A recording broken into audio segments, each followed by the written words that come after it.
Hi, everyone, and welcome to the live training on the Handheld Gas Analyzer series. My name is Eric Munoz. I'm an application scientist here at Felix Instruments. I've been with the company for over 3 years, and I have experience in product testing, food laboratories, ranging from shelf life studies to identity testing, potency, and purity. For the agenda today, we're going to be doing an overview of the company. We'll be looking at specifications of all the instruments in the Handheld series product line. We'll also be doing a live demonstration demonstrating the user interface and how to operate the device. We'll then be talking about data transfer and how to migrate your data that collected on the device directly to your PC. And then lastly, we'll end the demonstration with a calibration protocol, as well as a baseline reset. And then at the end of the presentation, we'll go ahead and field any questions. I will be answering questions live. And so without further ado, let's get started. Here are the specifications for each of the handheld gas analyzers. Ethylene range, the F920 is the only one of these products that doesn't actually have ethylene sensing.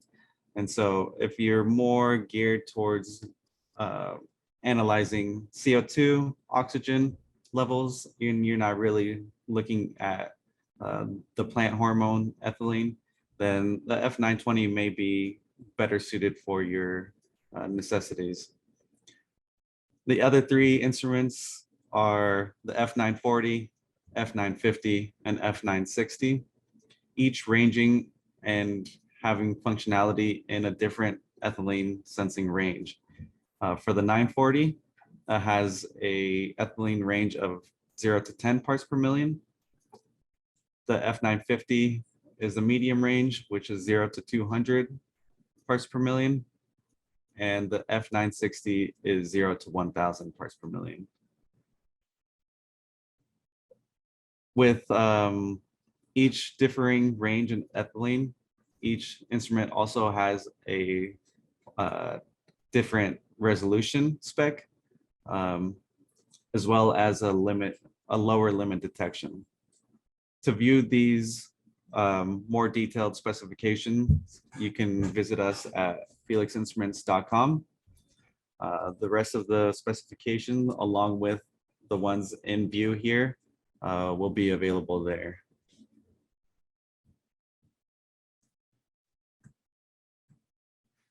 So next, we'll go ahead and begin the product demonstration.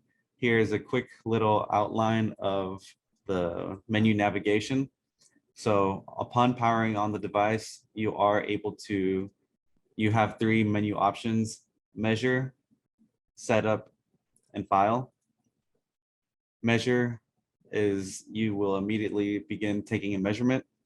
Setup is device configuration. And then file is where you can create, review, delete measurements that you have taken already. So let's get started. I'm going to switch my camera view. So I'll begin by powering on the device. As we saw in the product flow chart, there's the three menu options: measure, setup, and file. We'll go ahead and begin by creating a file. So I'll navigate to the file menu. Here I can select from an existing file. One is already created, but I'll go ahead and create a new one. The file name or file folder is created by default with the date. If there's multiple folders created on the same date, then you'll get hyphenated or _1, or then incrementing from there. I'll go ahead and select this file. That way, all the measurements that we take throughout this demo demonstration will be saved to this folder. And by chance, if I wanted to save measurements in the other folder, I would then go back to the select menu and then select the previously created folder. But we'll go ahead and store all the measurements in this folder. Delete will then delete any selected folders, and then review is where we can actually see some of the measurements that we've taken. And I'll go ahead and do this once we take our first measurement.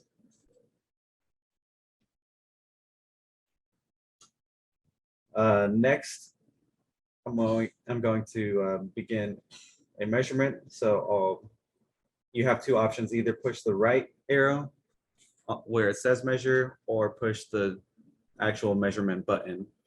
I'll begin by pushing the measurement button. And so the instrument is in trigger mode. There are two different measurement modes. The first being continuous mode, which is a continuous measurement where measurements are saved every 1 second. And then trigger mode, which is a 30 milliliter volume sample size taking from the atmosphere. So I'll go ahead and begin this trigger mode measurement by pushing the measurement button. The instrument screen is indicating that it's sampling. We have the time elapsed as well as the volume elapsed. We also have the three measurements, ethylene being at the top, oxygen percentage middle, and then CO2 measurement on the bottom. We've completed our 30 milliliter sample, and the system is now purging itself of any residual gases. Let's go ahead and view this measurement back in the file menu. We'll hit review, select the folder that we created where the measurement was saved, and then this is that measurement. We'll click the right arrow once more, and then it gives us some details of the measurement that was taken. We have the date, time, measurement mode, and then our values for each parameter.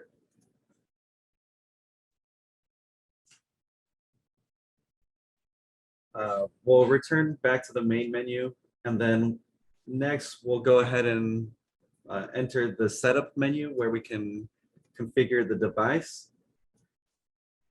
I'm going to begin by switching the mode of measurement. So the first option, I'll select right, the measure from trigger to continuous, and then left arrow 3 times to return back to the main menu. And then I'll go ahead and begin my measurement by pushing the right arrow this time.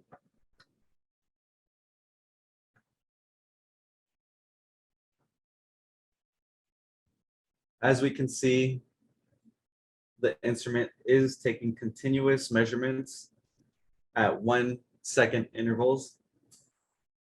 We have our value, numerical value. We also have a graph plotting any changes in ethylene. And then we can actually see and toggle between each of the other gases. So if I push the down arrow, I'll now see the oxygen graph as well as the value. And then once more to see the CO2 values and graph. On screen, we also get the flow rate for the instrument. The instrument is set at a 70 milliliter per minute flow rate. And if we recall, trigger mode is a 30 milliliter sample, and that's why it usually takes about 30 seconds to complete one of those trigger mode measurements. I'll look at the ethylene sensor once more, and then to stop this measurement, I can push the left arrow.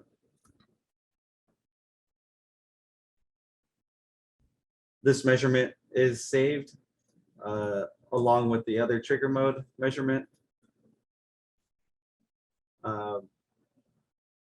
And then I'll go ahead and show that when we go to transfer from the SD card to the PC. The instrument comes equipped with tubing accessories. So depending on application, we can either run the instrument as displayed, but there are other configurations where we can introduce tubes to the inlet. We can also attach these hydrophobic PTFE filters. And then at the end of these, we can also attach some syringe attachments as well, if we were interested in headspace analysis. We also can attach tubing to the outlet to more direct our exhaust. The instrument is a very simple instrument to use. Configuration and tubing configuration, taking into account your particular application, is probably the most, not difficult, but probably the flow through that takes the most time. Within setup,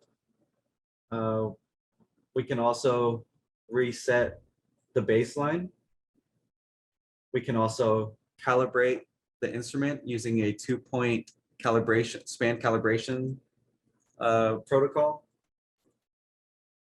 And then we can also change the date and time, and then relative humidity conversion, as well as GPS, enable it or disable it. The instrument comes in a variety of languages: English, Spanish, Portuguese, and then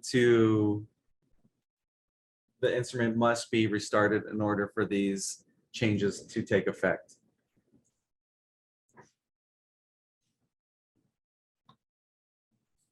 The instrument can also be factory restored. However, this is only by the advice of a Felix Instruments technician. And so now I'll go ahead and discuss the baseline reset. In order to perform a baseline reset, we must have a conditioning tube found in the carrying case of the device. So I'll retrieve my conditioning tube.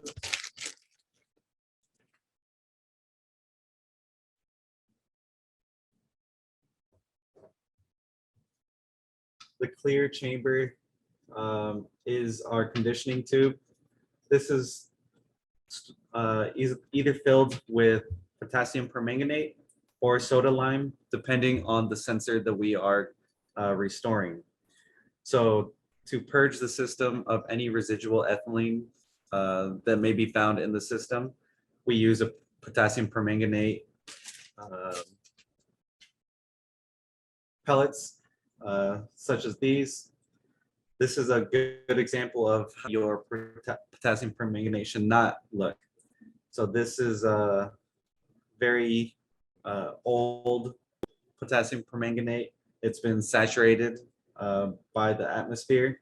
So if your conditioning tube looks like this, then you should definitely remove the potassium permanganate and add a new purple unsaturated potassium permanganate.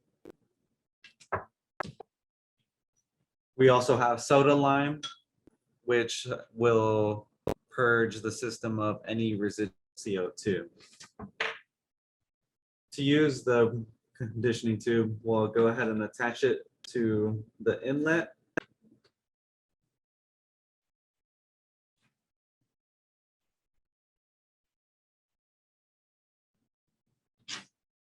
And then having our potassium permanganate in the tube. In this instance, I don't have it for demonstration purposes, but we would then navigate to set 0. We would enter the passcode. By default, it's 4 ones. And then we would select the sensor that we are going to purge, ethylene. And then we have this attached already. And then we would push the measurement button when ready. This whole process takes 10 minutes to complete, and we highly recommend that this be done prior to taking any measurements. However, at a minimum, it should be performed weekly. The process is the same for CO2. We would go to set 0. CO2, we would select the sensor. And then we would have our soda lime in our conditioning tube attached to the inlet.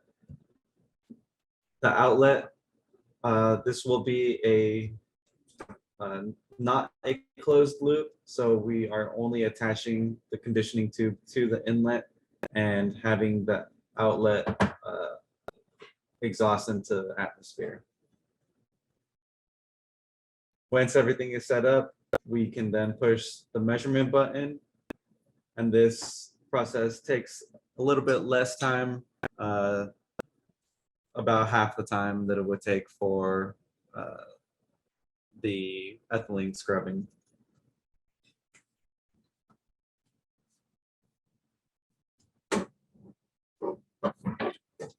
Returning to the setup menu, we do have resources and videos available to demonstrate the calibration process.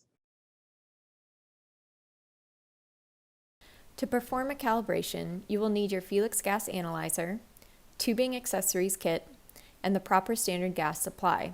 Please review the attachment to a standard gas tank video to ensure proper connection between your instrument and the standard gas tank. There are different kinds of regulators that can be purchased for a standard gas tank. At our facility, we use on-demand regulators. These kind of regulators rely on an external pump to draw gas out of the tank. These are the best option for calibration, as they rely on the pumps within the Felix gas analyzers to draw the calibration gas. In this way, they maintain the best flow rate through the instrument, as well as protect the pump from damage. This regulator is an on-demand regulator. It has a main valve that opens and closes the tank, a coarse adjustment knob for adjusting the flow rate, and a fine adjustment knob. You can identify this as an on-demand regulator because of this additional regulating device at the end. It does not have any knobs on it for adjustment, solely a pressure gauge. This regulator is an example of a standard regulator.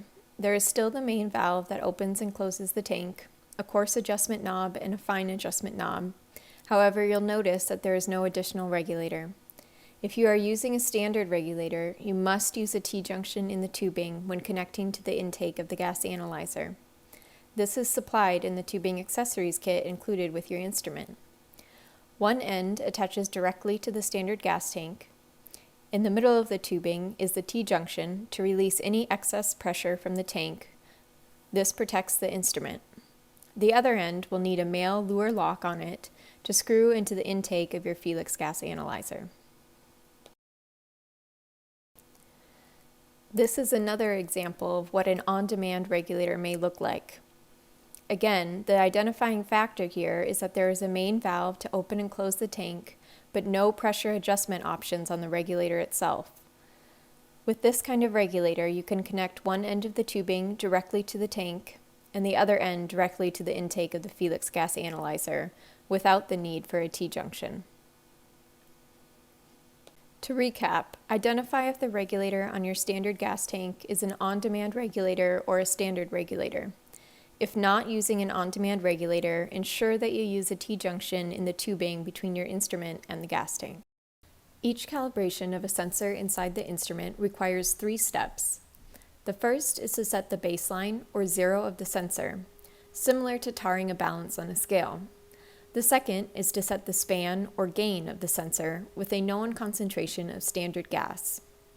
The final step is to verify that the calibration was successful by reading a second known concentration of standard gas. To begin, navigate from the main menu to Setup, Calibration. Dependent upon your firmware version installed on the instrument, access to the calibration menu may require a passcode. This first video shows a full 2-point calibration for the ethylene sensor within the instrument. The first point of calibration, the offset, requires attachment of an external chamber filled with potassium permanganate. Ensure that you use potassium permanganate beads and not dust in your external chamber, and double check that the color of the beads are purple. Brown potassium permanganate beads should be refreshed. Attach the male lure lock to the intake of your gas analyzer and the female lure lock to the outtake of your gas analyzer. With C2H4 highlighted on your screen, right arrow to select calibration for this sensor. The display will prompt you to please set up zero gas. Press measure button when ready. The external chamber filled with potassium permanganate creates a closed loop environment through which the gas circulates. The potassium permanganate scrubs the gas stream of ethylene, creating a 0 ppm environment for the sensor, equivalent to a zero gas. Once your external chamber is secured, press the measure button to initiate the offset.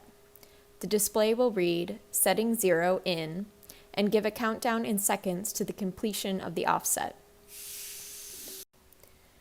It will also show what the C2H4 sensor is currently reading in parts per million. It is not necessarily expected that the sensor reads 0 before the baseline is set. The baseline of the ethylene sensor may have shifted due to sensor drift, and this process will reset the proper baseline. It is important to truly create a 0 ppm environment so that you are not setting a false baseline for the sensor.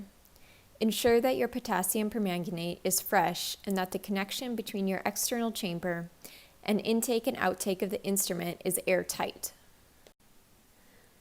When the set 0 process is completed, the display will automatically switch to read, please set up span gas, press the measure button when ready. For the F950, 100 ppm C2H4 standard gas is used to set the span or gain of the sensor. Please refer to the Felix support page for the proper gas concentration for your Felix gas analyzer. Once you have ensured a proper flow rate from the standard gas tank and connected your instrument via the tubing accessories kit to the intake of the gas analyzer, press the measure button to initiate the second point of the calibration. There is no countdown to completion during the span calibration. We recommend allowing the ethylene sensor to stabilize for 12 minutes. After 12 minutes, the up-down arrow keys on the instrument should be used to adjust the stabilized concentration to match the true concentration of your standard gas tank. Again, it is not necessarily expected that the sensor will be reading the standard gas tank accurately, as the purpose of calibration is to adjust the sensor to read the appropriate concentration. Once you have adjusted the concentration to match the concentration of the standard gas, press the measure button to record this calibration point. The display will automatically exit you back to the main calibration menu. Don't forget to verify that your calibration was successful by measuring a second concentration of standard gas and ensuring that the sensor is reading within the accuracy range of the instrument. Okay, so we demonstrated the setup, baseline reset, and now I'd like to talk about span calibration. This is the calibration schedule. So ethylene has a 3-month schedule, oxygen 6-month, and CO2 12-month. The sensor lifespans range from 2 years for ethylene, 3 years for oxygen, and 5 years for CO2. In order to perform a span calibration, standardized gases must be used. This is the standard gas requirements for each instrument. The F920 doesn't have an ethylene sensor, so we don't actually require ethylene for calibration. And then the oxygen and CO2 sensors all require the same standardized gas, 20.9% and a 50% for the oxygen sensor, and a 16% and 95% for the CO2 sensors. The F940 requires 2 parts per million and 5 parts per million ethylene gases, excuse me. And the F950 requires 75 and 100 part per million ethylene standard gases, and 100 and 500 part per million for the 960. Next, I want to talk about some of the applications and the use cases of the device. There's 2 key applications. One being environmental monitoring, monitoring in spaces such as storage rooms, storage containers, ripening rooms. And then the second application is headspace analysis, where we're actually dealing with a finite amount of volume space, and we want to actually determine the composition of gases in that space. Here are some best practices for environmental monitoring. The device is best operated in continuous mode. That's not to say the trigger mode doesn't provide any value. However, continuous mode is going to give you more detail, give you trends, and then also you'll be able to generate more data as it's being stored every 1 second. Trigger mode in this application is still a very useful mode, as you can spot check certain areas of a large storage facility. You can also measure maybe some troubled locations in a storage room or ripening room. And then best practices for headspace analysis. So this is, since we are dealing with finite amounts of headspace, we don't want to deplete the headspace volume, since the instrument is sampling at a 70 milliliter per minute rate. At a certain point in time, we will deplete the headspace. And so we do recommend the trigger mode be used in this instance, taking into consideration that there has to be at least 30 milliliters of volume. There are ways that you can do shelf life studies. So, and for example, the instrument can be configured, tube configuration to connect tubing, a syringe, and then with the use of a septum, you can then puncture your modified atmosphere packaging, and then you can continue this process and to monitor headspace of this packaging over a set amount of time.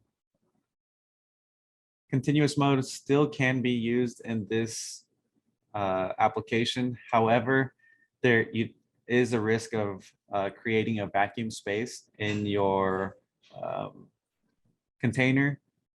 And so there are ways that you can configure your tubing to prevent any creation of vacuums. The creation of a vacuum will not only damage the device, it will damage the pump, but you probably won't actually receive any readings, and any reading in a vacuum is probably not very reliable.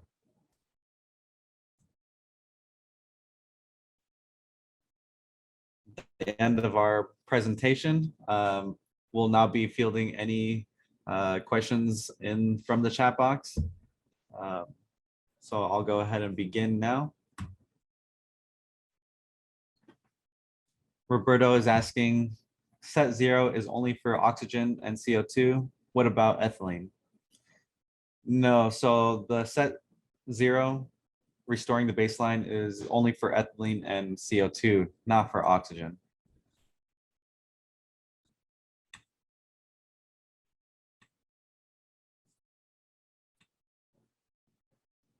Trimore is asking, I'm interested to know which instrument will assist with oxygen levels in water for a fishery. I will also be glad to receive contact details for relevant supplier. So that's a really great question. We actually can't detect oxygen levels that are dissolved in your liquid. So we can measure the headspace and any headspace that has liquid, but to measure oxygen dissolved in water, our instrumentation is not capable of doing so. Great question. Elsie is asking, would you give us examples about where to apply every equipment? I see the main difference is the range. Great question, Elsie. So yes, each instrument has its own application based off of the ethylene range that it has equipped. For the F940, it has a 0 to 10 part per million range. And so this is best utilized in ethylene sensitive commodities such as kiwi. Kiwi is very sensitive to ethylene, so packaging and exporters are very interested in monitoring their environment, making sure or trying to ensure that low levels of ethylene, that the kiwis are exposed to only low levels of ethylene, if no ethylene at all. The F950 is the medium range meter. And this one is a little bit more broad of an application. It has the sensitivity that the F940 does. But if your commodity may may provide readings higher than the 10 parts per million, then I would recommend the F950. Exposing your device to a range outside of its ethylene range can damage the sensor. And so the F950 provides that buffer, that extra buffer that the F940 doesn't have. And then lastly, the 960 is mainly used for ripening environments. So where ripening is taking place, high levels of ethylene, bananas, maybe apples, anything that is going to be more than 200 part per million, the F960 is a great option.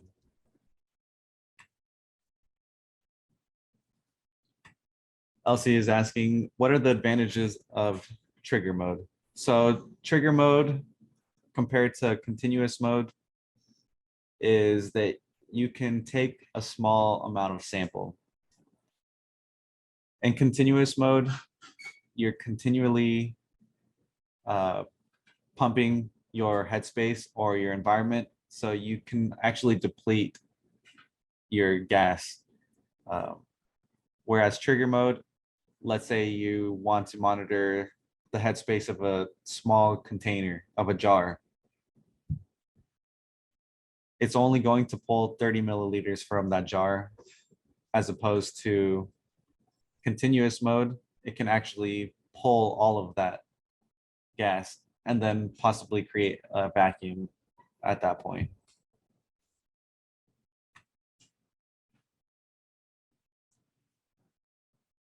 Jungmin is asking, during the test, how often do I need to perform air calibration? So for example, after air calibration, can I run 100 sample tests without additional calibration in the middle of the test? Great question. So for the span calibration, yes. You only need to complete span calibration based off of the calibration schedule. So 3 months for ethylene, 6 months for oxygen, and then 12 months for CO2. However, resetting the baseline, I would recommend for 100 samples, I would maybe perform a baseline reset after 50 samples. This is to ensure that there's no drift, especially if the ethylene measurement is higher than 10 parts per million. Ethylene can be trapped in your system, and so purging it is recommended, especially when dealing with higher concentrations of ethylene. Roberto is asking, is it possible to change the scale from percent to part per million in CO2? No, that's not possible with the handheld gas analyzers. However, for the F900, you do have the option to either use a percent sensor or a higher resolution sensor, which will come in a part per million.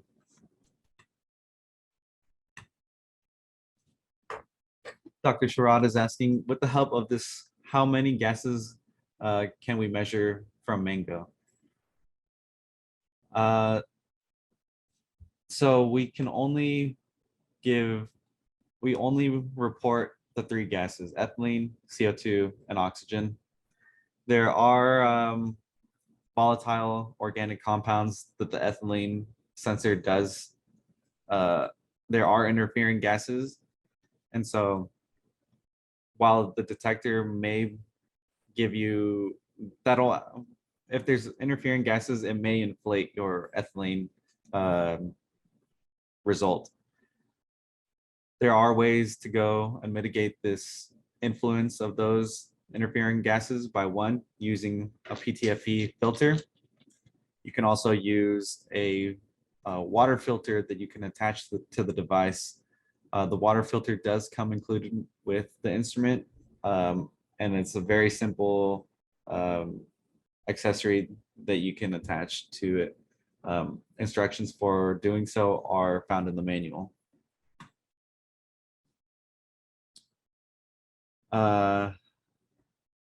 Samuel is asking, ¿Cómo se pone en español? How do you put it in Spanish? So you change the configuration in the setup menu. You navigate to the language option. You push the right arrow, and then you toggle using the bottom arrow until you find Spanish. And then you have to restart the instrument. So you would have to power off the device and then power it back on for any changes to be made. Chloe is asking, I'm working with kiwi fruit. Would the F940 be sensitive enough to detect the usual 0.03 part per million taken as alert threshold? I'll begin by answering the first part of the question. So the F940 does have a lower detection range, and that specification is different for continuous mode and trigger mode. So in continuous mode, we can reach the 0.03 part per million, but in trigger mode, the lower detection range is 0.04. So it won't actually be able to detect using trigger mode. The full specifications can be found on our website. there are a lot of specifications, especially since there are 3 different sensors. But if you have any questions, please reach out to me. My email will be shared in the chat box. And so the second question is also, is the GPS function able to precisely geolocalize sample point so we can detect if there is an ethylene contamination in a particular zone of the warehouse? Yes. So the GPS can detect very accurately where in a where in the storage facility you are. My only suggestion is that it can be a little bit difficult sometimes to find satellite signal for your GPS module when you are indoors. However, it does have the accuracy to pinpoint where in a warehouse you are actually taking a measurement.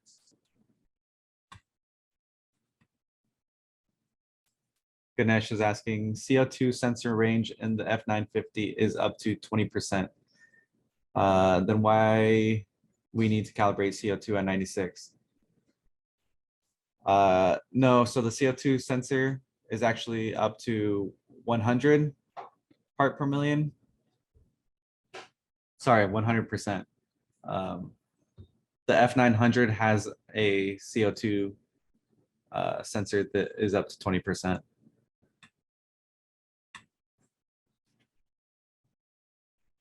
Jungmin is asking, when I purchased an F940, I only got 1 tube filled with the calibration with potassium permanganate and 1 for limestone. For CO2 calibration, do I purchase another calibration tube? What is the cost? So yeah, you can purchase an additional conditioning tube, but you can also empty out your potassium permanganate. And then with the use of a microfiber cloth, you can clean the conditioning tube. It doesn't matter if there's slight residue from the potassium permanganate, but then you can just, replace the potassium permanganate with your soda lime. You can use the same tube for both. The cost, I'm not entirely sure though, for that particular accessory. I can provide a quote to you after the presentation. Francesco is asking, are ethylene standards provided by CID? Great question. So the gas standards are not provided by Felix Instruments. We do have recommendations for standard gas procurement. If you are national, then we recommend air gas because it is the most commonly found and they're a national chain. But for international, it's a little bit more difficult. We don't have recommendations for all areas or regions, but it's not necessary to purchase entire large tanks. You can actually purchase smaller handheld tanks that will last you the lifespan of your sensor.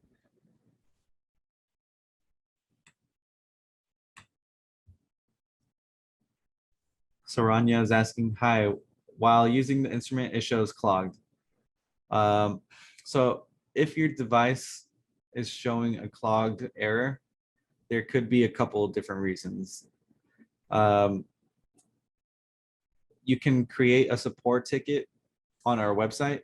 If you navigate to your product page, on the product page, there's a large button that says open support ticket. And then you can do so there. Please detail in as much detail as you can when creating a ticket, and then we can help from there. But the clogged error message is exactly that. the tubing within the instrument is clogged, this can be due to various different reasons. It could be due to your pump malfunction. It could also be a kink in the tubing, internal tubing. It could be that the instrument was exposed to dust or larger particles that have now clogged and are interfering with the flow rate. Basically, it's indicating that the 70 milliliter per minute flow rate is not being achieved. And so it's giving you this clogged error. Jack is asking, what are the most common crops packed in modified atmosphere packaging? And so how to interpret the readings. So some of the most common are spinach, leafy greens, so lettuce, salad mixes, other vegetables, bell peppers. Those are the most commonly packaged products. How to interpret the readings. So really, when you're looking at modified atmosphere packaging, you want to determine at what conditions this product is going to be the most stable to provide the longest shelf life. Typically, you don't want there to be elevated, or you want to mitigate and prolong the accumulation of CO2 and oxygen. Oxygen is corrosive, so it's an oxidizing agent. That's where it comes from. And so this will actually ripen and spoil any food that is packaged. So you want to be able to monitor your oxygen levels at that point. Saranya is asking, also, can I use the headspace analysis without the filter? Yes, you can use it without the filter. There are many different configurations for your tubing setup. Yes, that's definitely an option.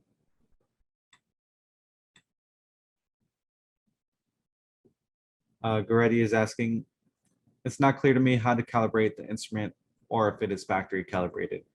The instrument is factory calibrated. And then you would have to follow the calibration schedule that I provided during the presentation.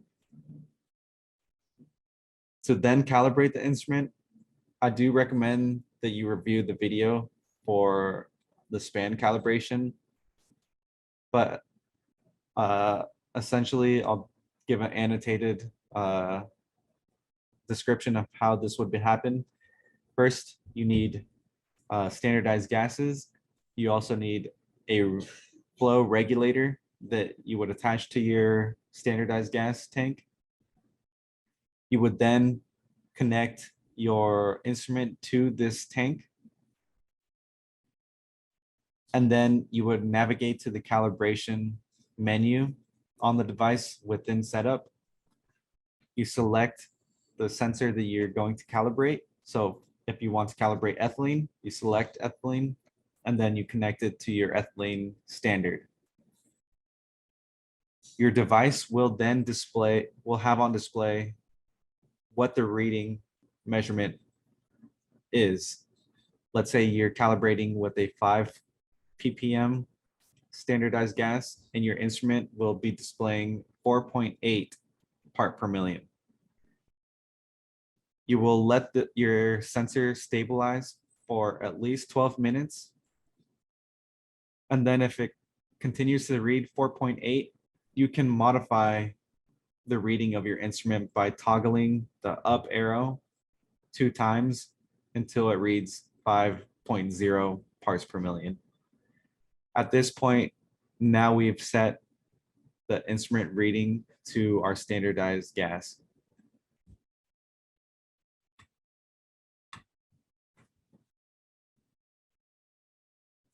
Araceli is asking, where can I buy the sodium lime packet and permanganate packets when needed? So you can purchase permanganate and soda lime directly from us, but any chemical manufacturer or uh, pro provider of chemicals will be able to provide you with those as well. They will also be able to provide you in bulk amounts. But if you give me an email, I can also provide you um, our distributor for potassium permanganate. I don't have that information on hand, but give me an email, send me an email, and I can provide that information for you.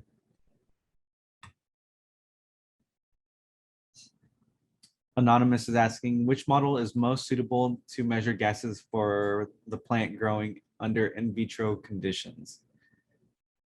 So tissue culture, plants, and small vessel. I would probably, well, it really depends on how much ethylene is being generated by this plant sample. If it's small tissue cultures, then I would probably recommend the F940 because it's going to give you higher resolution. And then if it's trace amounts of ethylene that it's generating, it has the lower detection limit.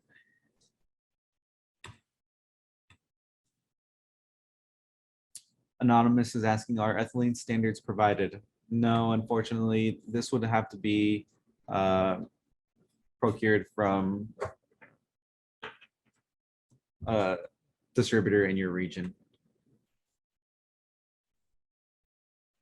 Araceli is asking, I'm quoting with my gas supplier the tanks that I will need for the span calibration.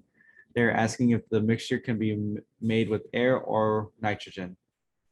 Great question. So I didn't touch on this topic earlier, but the standardized gases can be balanced in nitrogen. So especially oxygen is typically balanced in nitrogen, but ethylene, yeah, I would, it's okay. And then CO2 is typically balanced in nitrogen as well.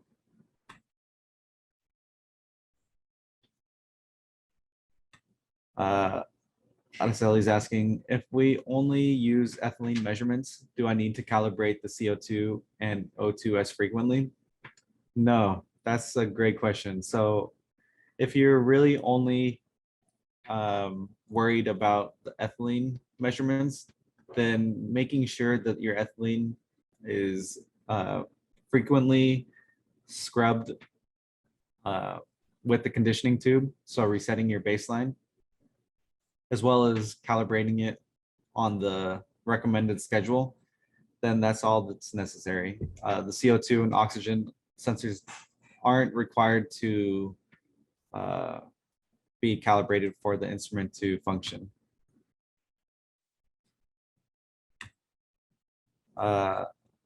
Samuel is asking, ¿tienen asesores de habla hispana para Colombia? So, yes, sí tenemos distribuidores en Colombia. También, yo también hablo español. Cualquier cosa para soporte, tienes mi apoyo. Araceli is asking, when using conditioning tube for the zero baseline, do I need to clean the tube between changing from permanganate to soda lime? And how can I clean it?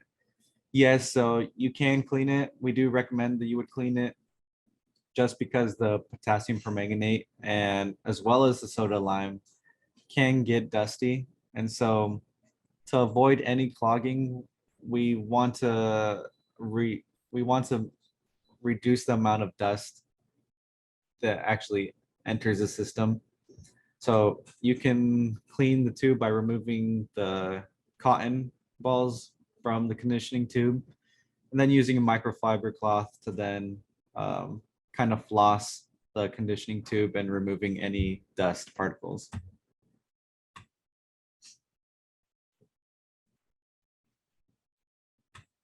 Anacelis is asking, if I use the calibration with air for O2 sensor weekly, This replaces the calibration with nitrogen. So yes, the oxygen calibration, we have since atmospheric oxygen is a known quantity for most parts of the world, it's around, and most parts of the atmosphere, it's 20.8, 20.9%.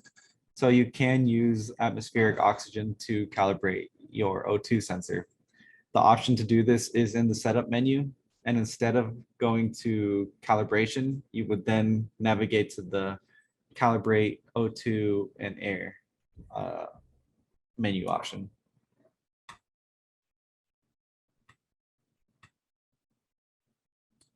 Aracelis is asking, we will be working with environmental monitoring and storage areas in our warehouse. Do you have any guidelines you can share for the acceptable limits we must use? It will be a big help for us to use and know what is acceptable limits we must look for. Unfortunately, no, I don't have guidelines. I can recommend certain limits. However, I'm not a QA manager. Those limits are typically set by your QA department, but it also really depends on the commodity that you're monitoring. So for bananas, those are going to be high ethylene producers, apples as well. And then there's going to be commodities that are very sensitive to ethylene, such as kiwis. Avocados are also sensitive and high generating. So it really depends. If you send me some information on your storage, then yes, I can provide some recommendations. Aracelis is asking, the tanks of gas for the span calibration need a special connection in order to use for the equipment? Yes. So the calibration tanks, the standard gases, do require a special on-demand flow regulator. The flow regulator allows the device to pull the amount of gas only necessary to take the measurement and only as needed. This is to ensure that the pump is not damaged when pulling standardized gas from your tank based off of pressures. Your gas tank is going to have a high pressure, and so the flow rate is critical when doing these span calibrations. Michael, our host, has shared links to a piece of hardware, the regulator that we recommend that you use, but just as long as another regulator is similar to that specified one, that should be okay.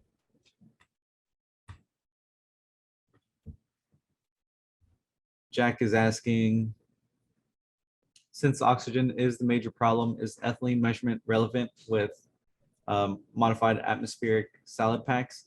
So yes, ethylene is still very important. Oxygen, very important as well. But so ethylene is a plant hormone. It's used to onset and begin the ripening process. And so ethylene monitoring is just as important as oxygen in modified atmospheric packaging. Gabriella is asking, for the set zero, the conditioning tube should be on a closed loop for ethylene, but not for CO2. No, so the set zero, the resetting the baseline should always be done in an open configuration. So I don't recommend that it be in a closed loop for either. There may be some conflicting information in the manual. If that's the case, I recall we are making adjustments to this manual, but it should be operated in a open setup for both CO2 and ethylene.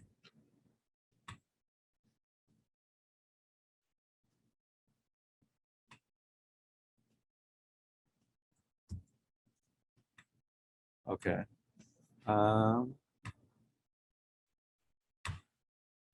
Elsie is asking, which is degree of purity of the gases for calibration? It depends on the instrument that you're using.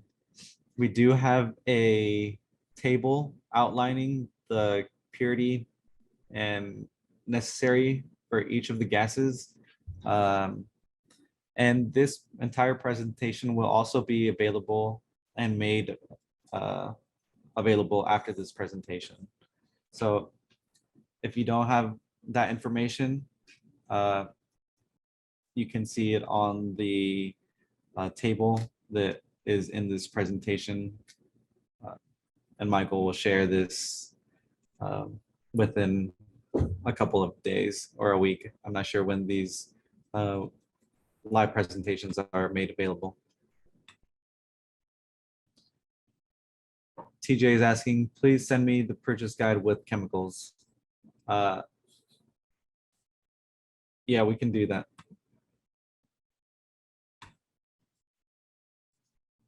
Goretti is asking, ¿dónde se pueden conseguir los gases estándar para la calibración? ¿Ustedes los suministran a España? No. Nosotros no somos distribuidores de gases, pero si me mandas un correo, yo te puedo ayudar para la suministración de los estándares en España.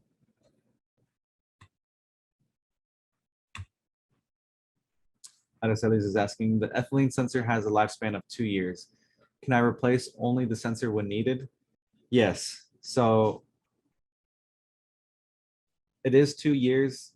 If it is used heavily or if it's exposed continuously to ethylene, this can actually reduce the lifespan as it saturates the electrochemical sensor. And you can replace this as needed. Yes, you can replace it a little bit before, as well as if you're not using it quite as often and it's still giving reliable measurements, then it can be used a little bit past 2 years, but I do recommend that it be replaced at 2 years. You don't have to replace all 3 at once either.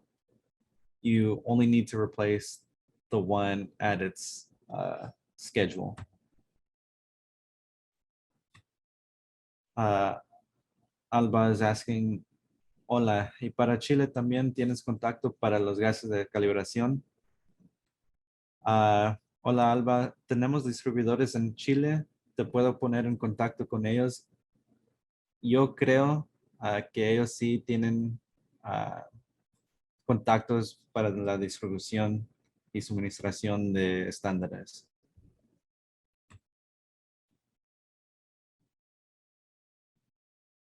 Perfect. Thank you, everybody. Those were really great questions. This presentation will be made available after a couple of days. You can also view it on our YouTube channel, along with many different of these webinar presentations and training videos, not just for our gas analyzers, but other products as well.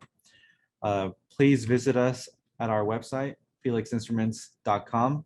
You can also follow us on Twitter, Felix capital N Instruments. And then please, if you have any questions or need support, you can contact us through our support page on our website. You can also give us a call at 360-833-8835. Area code if you're not national, +1. And then if you want to request a quote, we will be providing that link in the chat box. We will also be providing, if you give us an email, you can request a quote. and then we can put you in contact with any other type of resources such as providers and distributors of standardized gases. Thank you, everybody. Have a great day.